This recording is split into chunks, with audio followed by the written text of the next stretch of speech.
आप लोग जब कंपनी को जांचते हैं ना, कुछ लोग नए आते हैं ना, तो मुझे कई बार हंसी आती है, सर ये कंपनी कैसी है, सर इसका बिजनेस कैसा है, सर ये कंपनी भाग तो नहीं जाएगी, सर ये कंपनी क्या है।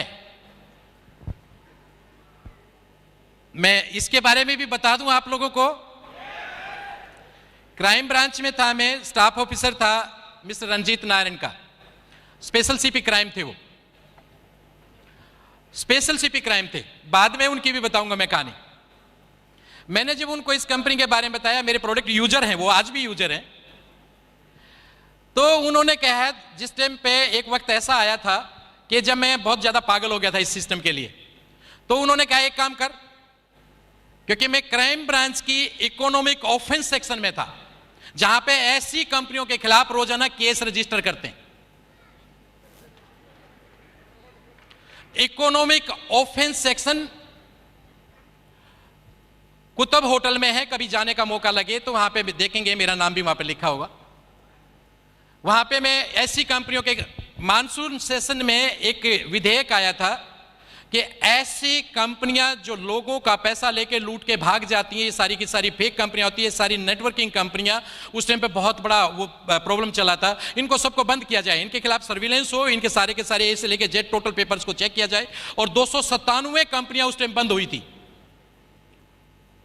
297 कंपनियां बंद हुई थी। आज भी वो फाइल अभी भी चल रही है, बहुत सारी कंपनियां आगे बंद होनी है। इस कंपनी को भी हमने जांचा था,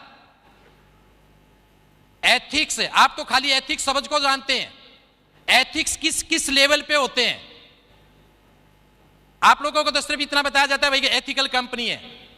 एथिक्स एक तरीके से नहीं होते, उसके हर एंगल से जांचा जाता है। गवर्नमेंट रूल को देखा जाता है, पॉलिसीज को देखा जाता है, इंडस्ट्री को देखा जाता है, उस कंपनी के उसको पॉलिसी को देखा जाता है, उसके प्रोडक्ट की ऑथेंटिसिटी को देखा जाता है। उसके 12 एंगल से हम उसको जांचते हैं, पूरे 12 एंगल से उसकी कंप्लेंट्स को जांचते हैं, इसके कंपनी के खिलाफ कंप्लेंट कितनी है। ऊपर से लेकर नीचे तक सब कंपनियों के नाम थे। एक डिपार्टमेंट आपके देश में ऐसा है जिसके कोई ऑडिट नहीं होता। एक ऑफिस ऐसा है आपके देश में जिसका कोई ऑडिट नहीं होता, जिसके खिलाफ कोई कंप्लेंट नहीं होता। कौन सा बताओ? नो नो नो नो, उसका कोई ऑडिट ही नहीं होता, बताइए। नो, राष्ट्रपति भवन। राष्ट्रपति भवन का कभी कोई ऑडिट नहीं होता, उसके खिलाफ भी कंप्लेंट है, लेकिन एक कंपनी के खिलाफ कंप्लेंट नहीं है, वो है फॉरएवर लिविंग प्रोडक्ट।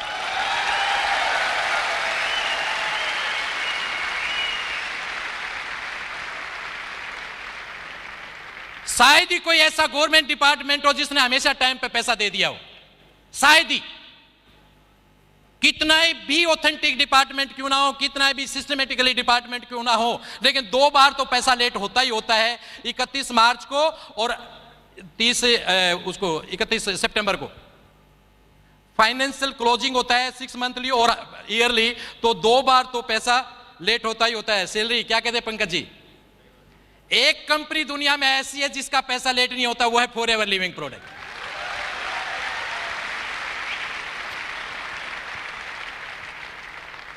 क्या क्या सलूट करें हम सर आपको, और फिर आप इस कंपनी में डाउट करते हो। ये आपके दिमाग की कमजोरी है और कुछ भी नहीं है। आप वहां तक सोच भी नहीं सकते जहां तक एफएलपी है।